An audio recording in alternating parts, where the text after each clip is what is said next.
I'm going to show you the drawing that I did on Microsoft Word. Right now I have this grid drawn. You can see there's a circle right here with all of the white inside of it. This is something that I don't want to have because all of these right here are just going to be warp threads floating instead of weft threads. It's something you could play around with and try if you want to, but I'm going to show you how to secure your weave structure so you don't have such long floats. So I'm going to fill this in all with plain weave. Everyone knows how to do plain weave now, where it's a checkerboard pattern. Every other one is over and under. Actually, I'm going to take that one away. I'm going to leave a white barrier around it just to emphasize that circle a little bit more.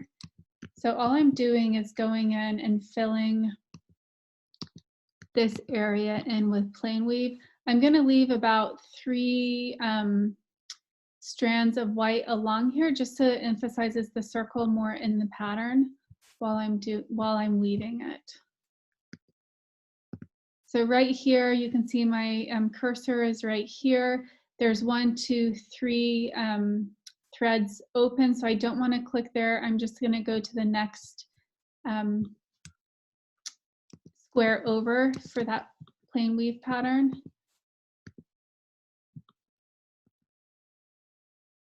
It doesn't belong there. There we go.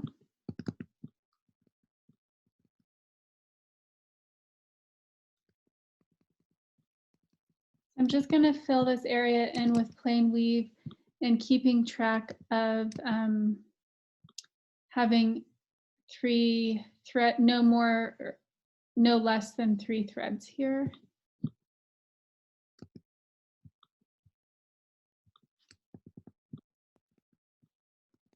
So sometimes there's 4 threads, just depending on how it all works out. And this is giving me different type of pattern with plain weave. And if after I'm done with this, if there are some areas I don't like, I may add or subtract to it to make it emphasize the circle more.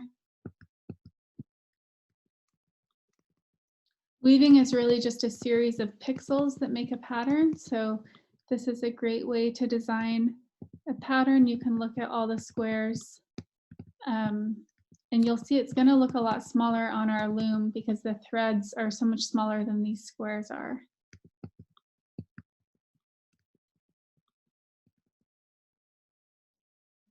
Okay, so that gives me an interesting shape. So I'm going to just keep it like this and see what these floats look like. Oh, you can see right here. Do you see this really long float right here from the top to the bottom? It's about 10 pixels long.